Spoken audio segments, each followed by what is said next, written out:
Hello, everyone, and welcome to English Passage Podcast, where we improve English through meaningful conversations and where every episode is designed to help you speak more naturally, more confidently, and more comfortably in real-life situations that you experience every day.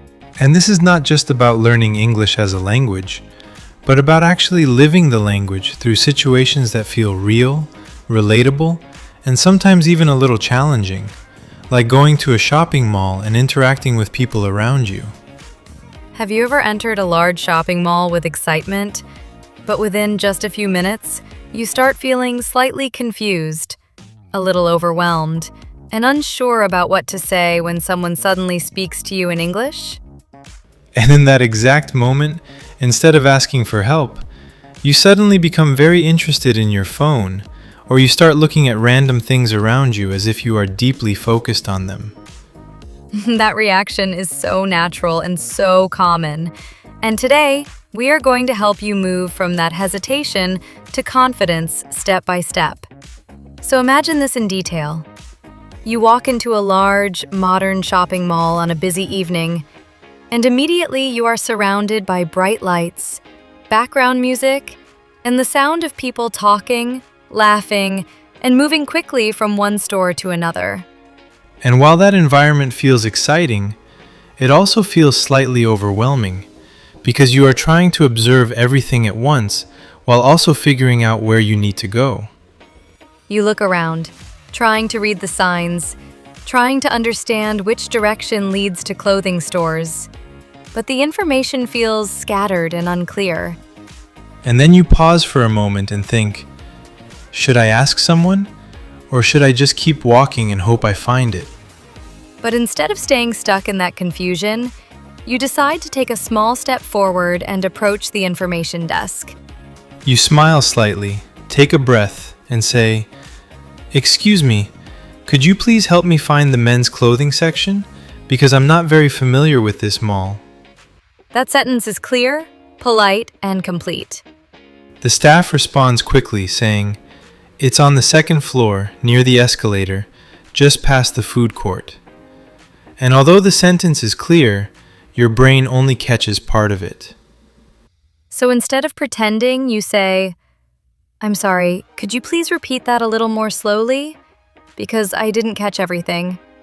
That is exactly how real communication works. Asking again without hesitation.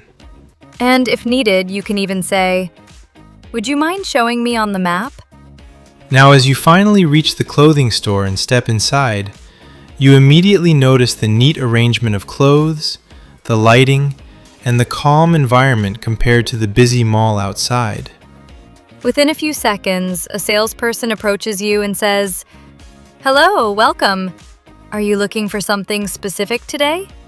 And for a brief moment, you feel unsure about how to respond because you are still adjusting to the situation.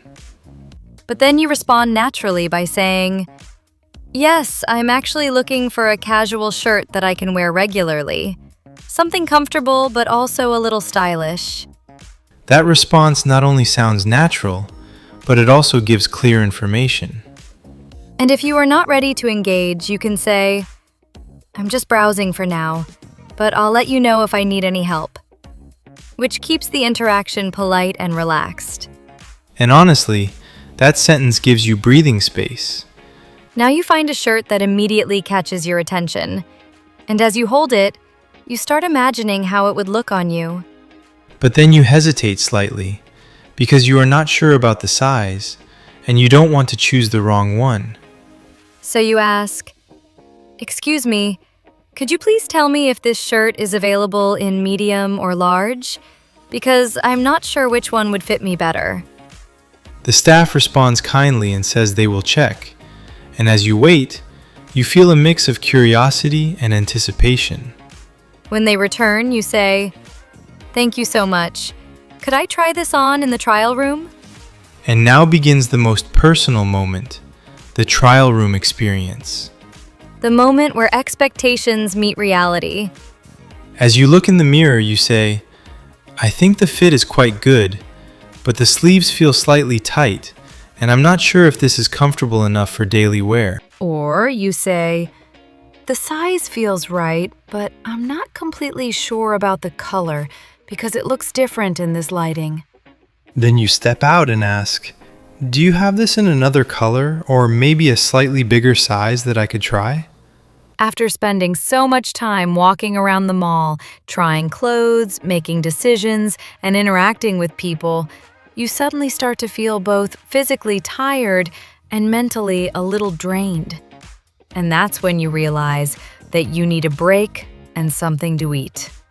Yes, and as you slowly walk toward the food court, you can already hear the noise getting louder, the conversations overlapping, and you can smell different kinds of food, which makes you feel hungry but also slightly confused about what to choose. And when you enter the food court, you notice so many options: burgers, pizza, Indian food, desserts. And for a moment, you just stand there thinking, what should I eat? And that moment of confusion is so real, because suddenly choosing food feels like a big decision. Then you walk toward one counter, but before ordering, you hesitate slightly and say, "Hi, could you give me a moment? I'm still deciding what to order." That sentence is very natural and gives you time without feeling awkward. After looking at the menu carefully, you finally say, "Hi, I'd like to order a burger combo with fries and a cold coffee because I'm really hungry and this looks good."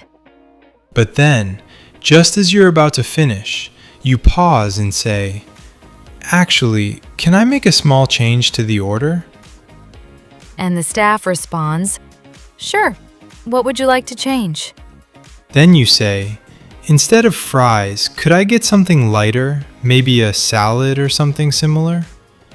And you continue, "Also, could you please make it without onions because I don't prefer them?" That sounds so natural and polite, and it shows how you can customize your order easily. And sometimes, after ordering, you suddenly remember something and say, "Oh, sorry, can I also add a bottle of water to my order?" That last-minute addition is so relatable. Now you move toward the billing counter, holding your items, and you notice that there are people standing behind you, which creates a slight sense of pressure to be quick and clear. And in that moment, even though you feel a little nervous, you remind yourself to stay calm and focused so that you can communicate properly. The cashier looks at you and says, "Your total amount comes to 2,500 rupees." And you listen carefully before responding.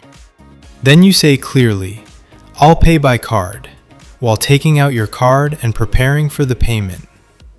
But before completing the payment, you might want to ask something. So you say, "Excuse me, is there any discount or offer available on this item?" And if they respond, "No, there are no current offers," you simply nod and continue. Or if there is an offer, you can say, "Oh, that's great. Thank you for letting me know." After the payment is done, you say, "Could you please give me the receipt just in case I need it later?" And sometimes you also ask, "Do you provide a carry bag?" when your hands are full. That's these small questions make your communication more complete and practical. Later, when you go home and try the shirt again in a calm and quiet environment, you slowly start noticing things that you didn't notice in the store, like the fit feeling slightly uncomfortable or the color not looking as good as you expected. And that realization builds gradually, and you start feeling a little disappointed, maybe even slightly frustrated with your decision. But instead of ignoring that feeling, you decide to take action and go back to the store the next day. And as you walk into the store again, you feel a little unsure at first, but you remind yourself that this is a normal situation. Then you approach the staff and say, Hi, I'd like to return this item because it doesn't fit me properly, and I'm not completely satisfied with it. The staff responds politely and says, "Sure, do you have the receipt with you?" And you reply, "Yes, here it is," while handing over the receipt. Then you continue, "If possible, I would like to exchange this for a different size, maybe something slightly larger." And if you are unsure, you can also say, "Could you please help me find a better fit?" That sounds confident, polite, and completely natural in real life. Now, let's add one more real-life situation, shopping with a friend, which is something many people experience. And that changes everything, because now you're not just thinking, you're discussing. Imagine you are with your friend and you try on a shirt, then come out and ask, "Hey, what do you think about this? Does it look good on me?" And your friend might say, "It looks nice, but I think the color is a bit dull. Maybe you should try something brighter." Then you respond, "Really? I thought this color looked decent, but maybe you're right." And then you say, "Let me try another one and see how it looks." And sometimes your friend says, "That one looks much better." These small conversations help you practice natural English without pressure. So after going through all these real-life situations inside a shopping mall, what do you think about your own experience? Have you ever felt nervous, confused, or unsure while speaking in English in such places?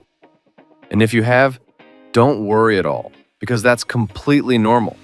And the more you practice these situations, the more natural and confident you will become. Try to imagine these conversations in your mind. Repeat them slowly, and then use them in real life whenever you get the chance. And we would truly love to hear your experiences. So go ahead and share your thoughts in the comments section. And don't forget to subscribe to English Passage Podcast for more real-life English conversations that help you grow step by step.